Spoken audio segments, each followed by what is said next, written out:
Unlicensed fan-made movies are a constant. Fan films existed without the internet, but the internet certainly paved the way for them to reach an audience that they never would have before. The Legend of Zelda seems to attract amateur filmmakers like no other franchise. I grew up watching films like Skull Kid, A Zelda Legend, the Real Legend series, and B&B Productions' Hero of Time. But those are just the films that were released. What of the productions that never finished? The dreams that were never fulfilled? This is their story.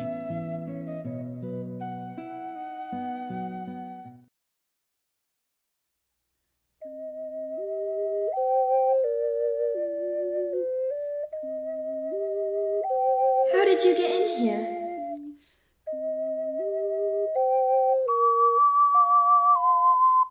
I know you.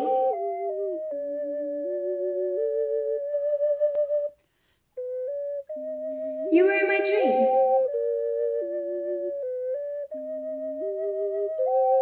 I am Zelda, Princess of Hyrule. I'm Link.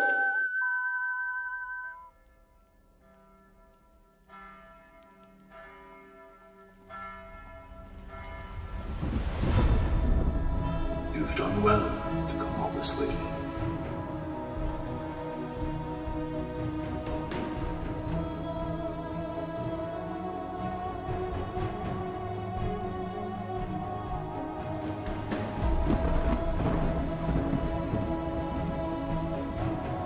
A sword wields no strength unless the hand that holds it has courage.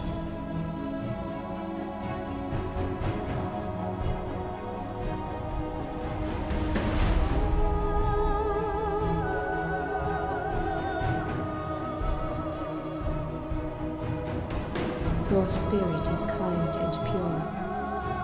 Believe in your strengths. Believe.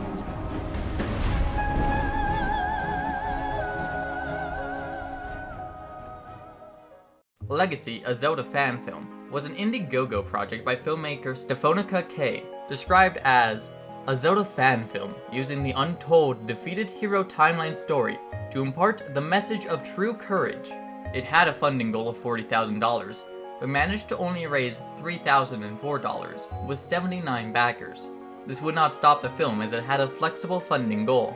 Stefonica had something of a history with this type of production, dating back to 2008 when she auditioned for Miss Magic 13's Zelda project, based on Twilight Princess. No matter what happens on your journey, don't try to do anything out of your league. Please, just come home safely. This makes this something of a lost media turducken, as this audition tape, as well as several others scattered across YouTube, are the only evidence that Miss Magic 13 was ever planning a Zelda project. Stefonica's history with the Zelda fandom starts with her publishing novelizations of the games on her DeviantArt. Her interest in filmmaking and directing likely starts when she wrote and directed her own play in high school. In November 2014, she would gather with other like-minded people to found Ohio-based film production company Bleeding Edge Productions. Bleeding Edge would go on to produce the Legacy film. It was meant to celebrate the 31st anniversary of the Zelda franchise. Despite their lofty budget, they sought the film's locations at low to no cost. As for locations, Michigan and Ohio have surprisingly diverse landscapes. Did you know Ohio had castles? Michigan has sand dunes? They had also gotten special permission to film at the Ohio Renaissance Festival. On their website, which I estimate was last updated in 2017, it appears as if they had scouted 6 out of 13 locations that they were planning to shoot. Legacy also stands apart for actually using child actors to portray children. Most Zelda fan films avoid this, either due to stigmas around child acting or due to laws which affect production schedules. There's a passion and a love put into this film that it's not something that was put together in a weekend, that's for sure. Because it's a group of filmmakers who love the product rather than like a bunch of fans trying to be the filmmakers making I wasn't sure exactly what to expect up front. Originally, when I heard fan film, I was thinking something more small caliber projects, something like a camcorder from Best Buy. This goes beyond that scope so much. When she offered me the position of being director of photography, it was a huge honor. The professionalism of the cast and crew, the talent that was there, the entire time we've shot this film, I was amazed, completely blown away. You know, I'm thinking I'm going to show up on set and there's going to be 5, 6, 7 people, maybe a friend of hers or two. You know, we're just going to throw this thing together. We'll wrap this in 2 days. We'll be done. Whatever it is. Little did I know that this was going to be the longest, hardest days that I had ever worked on anything.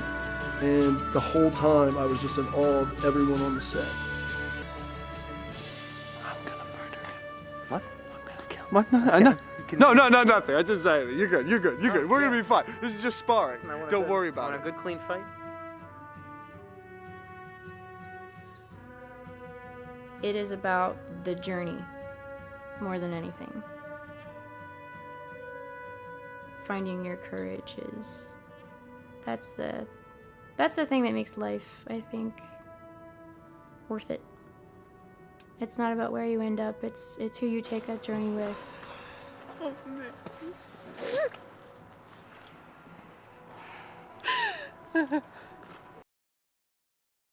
So far, the only short film released by the Legacy team is Ganon Dad, a sitcom starring Ganon raising his daughter, played by the actress who is supposed to portray Saria in Legacy.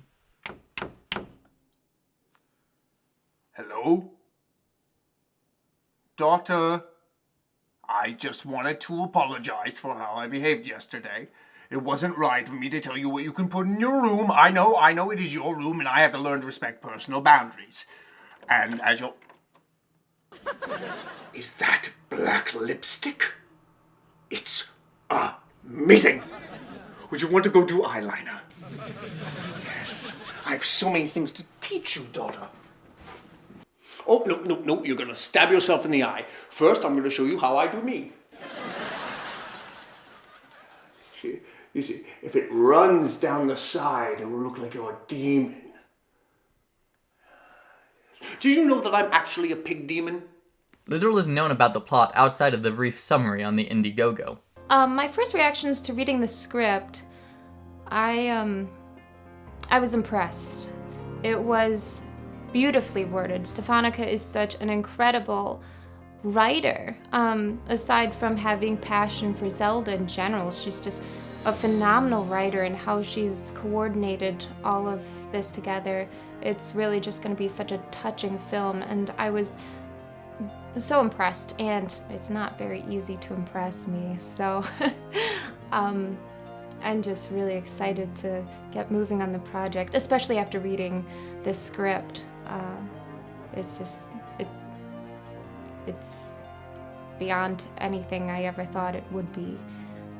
It's going to be really incredible. You look at a lot of fan films that have been produced, especially, sort of video game passion projects, and you see often very good, but retellings of the plot of the game. Pretty simple. When I read this script for the first time, I can't say anything about it. This script tells a Zelda story, a legend of Zelda, from a perspective that I've never seen done. I think that it touches on many things that this franchise has sort of at its heart, but I've never seen told in this way. It is very hopeful, very inspiring, and it's not just a sort of hero's journey which you see in every Zelda game. So why is Legacy even in this video? Well, at the bottom of the behind the scenes featurette, it states, our prospective release date is 2017. It is currently in post-production. If you like what you see, Legacy is always seeking donations to help with its post-production and convention tour. Films go through 3 stages: pre-production, production, and post-production. Usually, fan films take longer than regular to complete, such as the film Hero of Time. It spent an unknown amount of time in pre-production, and regular production began around August of 2004, and wrapped up in January of 2006. Then it spent 3 years in post, eventually releasing in June 2009. However, Hero of Time was done by amateurs who had never worked on a real production before, and learned most of what they were doing on the fly. Contrast with Bleeding Edge Productions, which touts itself as a film production group. Production began in August of 2016, which would put us about 5 years. However, that's not counting pre-production, which started at minimum in May of 2015, so about 6.5 years now. There are 3 possible reasons for this. One could be legal concerns with Nintendo. Nintendo has a reputation for taking fan games down. However, fan films tend to get a pass. When Hero of Time was posted to Dailymotion in 2009, it was taken down by Nintendo, likely because it was touring the US for screenings. That's the only film I know was taken down by Nintendo. The Kirby Right Back At Ya Reanimated collab was taken down by YouTube's copyright, but it's disputed whether or not it was really Nintendo. More likely than not, it was a group of trolls posing as Nintendo for some reason. In 2017, Ember Lab posted their Majora's Mask fan film, which was acknowledged by the Nintendo YouTube channel, which was in turn acknowledged by Legacy's Facebook. Number 2 would be Bleeding Edge and Stefanica have just been busy. Both have been working on numerous projects since Legacy wrapped production. The third possible reason could be 2020 being the way that it was. A lot of films were delayed, and they seem to want to take this one on tour, which could be impractical right now. At the end, there still is hope for Legacy, a Zelda fan film, or at least stands a far better chance of being released than the other film in this video. Excuse me, princess.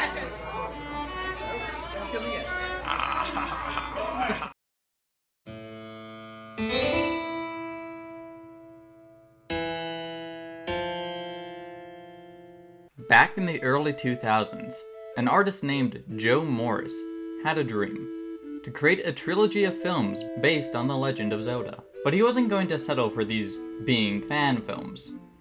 He wanted them to be official.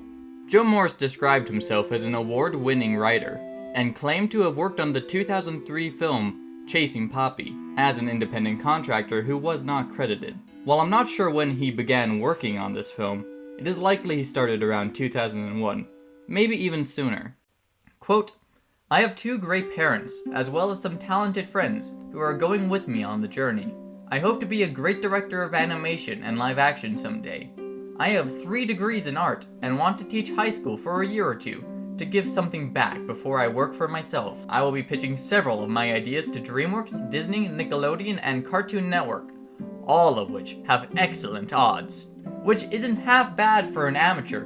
If becomes successful, I will pitch it to Nintendo as a vid game. Above all, I want to tell the stories that teach something valuable in the end, as well as emulate some of the great filmmakers of the past, but still keep it very Joe Morris."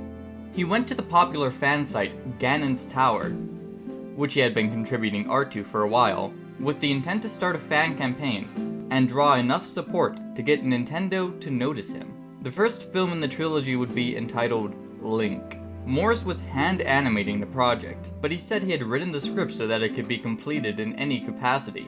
If Nintendo wanted live action, it was malleable enough to do so. It's unlikely he received the support he wanted. By the time Link became well known, others like Hero of Time were being advertised. Compared to his contemporaries, Joe Morris seemed like the preferred candidate for making the eventual Zelda movie. We already have a topic about a Zelda movie. As for Joe Morris's film, I have a bit more faith in his project working out. He really seems to know what he's doing, as opposed to this guy. As for the actual animation and for speech, it seems that some of the old news has been removed from that page. I specifically remember a small 3 to 4 line example of the script that Mr. Morris put up, in which Link spoke. I also think he said once that he would not be doing the animation himself. As for cartoon references, just because he's using the old school style for characters does not make it anything like the cartoon. Believe it or not, and despite how much I love the game, there was Zelda before Ocarina of Time. An article by Pip King on Zelda Universe in 2005 reads so. Morris devised a trilogy of films based on the Zelda mythos. Scripts which are held secret for fear that someone dastardly might steal his ideas. Based on the short excerpt published on the site, a conversation between the invented character Rand and the borrowed Link, I think he's overestimating. Kudos to him for trying. His ambition and dedication are noteworthy, even if the proposed project is, for all limited appearances, not. Nintendo was contacted on behalf of Morris by Ganon's Tower, and plainly stated that if Joe wants to write a movie, he needs to secure the rights. The likelihood of an unaccredited individual accessing the multi-million-dollar franchise is understandably, and deservedly, slim. Nintendo has recently proven itself a bit of a stickler for its property, as dozens of fan-made projects were shut down last week for copyright infringement, which is a move that I can get behind in spirit, if not in practice. Perhaps Nintendo learned a valuable lesson from Super Mario Bros. The movie. Even qualified professionals, with their hearts in the right place, sometimes have their heads in their butts. I sincerely hope that Joe doesn't get the opportunity he desperately wants. That's not a shot against him. I'm sure his script has bright spots, but from what I can tell, it's not the Zelda I'd like to see on the screen. And believe you me, if a film ever gets made, I'll be there opening night. I've wasted whole afternoons in speculations, hours I will never get back. So whatever is done, if it is ever done, will be worth seeing for that reason alone. Ganon's Tower would create a chart to document the progress being made, run by Nicolette Reen, Joe Morris's personal assistant. By the chart's measurement, one full scene out of the proposed 30 was completed. 13 out of 30 scenes had work done on them to varying degrees. We have only a smidgen of dialogue, where Link and his traveling companion Rand witness atrocities atop Death Mountain. Oh my god. Why do I still feel like I can do this? Despite what we've just seen, and what lies ahead. It's because you love her. I just hope it's enough. Knowing you, it's plenty. You know I can't let you go with me any further this time. I know. As established, Ganon's Tower did reach out to Nintendo on behalf of Joe to see if they had any interest. Nintendo responded, "Hello. Thank you for your suggestion that we make a movie based on The Legend of Zelda. Although we're not involved in the motion picture industry, several movies based on Nintendo games have been produced in the past several years. Super Mario Bros. The movie, Street Fighter, Double Dragon, 2 Mortal Kombat movies, Tomb Raider, Final Fantasy, Pokemon the movie, Mewtwo Strikes Back, Pokemon the movie 2000, and Pokemon 3, the movie. We haven't heard any plans for a big screen version of the game you mentioned, but you never know what the future may hold. In regards to your suggestion that we contact Joe Morris to request his help in making the film based on The Legend of Zelda, we are unable to do this. If the person wants to secure the rights to make a film based on this game, he will need to be the one to contact us. Sincerely, Nintendo of America, John Ellsbury." Joe kept working on the movie anyways, but slowly his enthusiasm waned, noting, "The truth of the matter is, that Link may never be. Nintendo holds all the cards because they own all the rights to their characters. This also means they make all of the rules. I have no say in the matter. I know I have already put enough work on the website for them to see I might possibly have a well thought out idea. Unfortunately, the work is outdated in comparison to the skills I possess today. That's why I'm directing some indie films. But still to this day, Nintendo hasn't looked in my/our direction. All I wanted was an appointment with someone to hear me/us out. Nobody from Nintendo really cares about us, me, and what we want, and that is their God-given right. To tell you the truth, I don't blame them. They don't know who I am, and therefore they would be taking a hefty risk. I understand this because I have grown, and grown up as an artist/director/dreamer, since the time when we launched this idea onto the net. I received several thousand emails, but that was about it. I will still be a fan and donate some more work, even more exceptional than before. Toss in a few more commentaries, but that's about it. I can't keep pushing Link out there if the right people aren't willing to look at it, and because I have some connections to the movie biz. I'm very sure that there really isn't anything in the works currently, but one day there will be a Zelda film. If it's great, I'll be proud. If it's terrible, maybe they will let me right a terrible wrong, as what has happened to their games which have gone to film. Whether or not Nintendo is the one who helps me get my big break, I know one day, I will be big out there. The professionals that have seen my work know that I am capable of doing something really great. To date, One piece of surviving completed animation from the film has been found, 4 seconds from the entire project. In short, I think we should find Link the movie. And I think we can do it. To be more specific, we can't find the movie. That doesn't exist. I think we can find more concept art, animation, and the holy grail would be to find the script. At the very least, I hope we can find something substantial to preserve this movie's legacy. Joe Morris has dropped off the face of the internet. I sent an email to the address provided on Ganon's tower, but his Yahoo account no longer exists. Joe Morris is gone, but fans will keep making movies until Nintendo does it themselves, and fans will likely still make movies even after. Thanks for watching.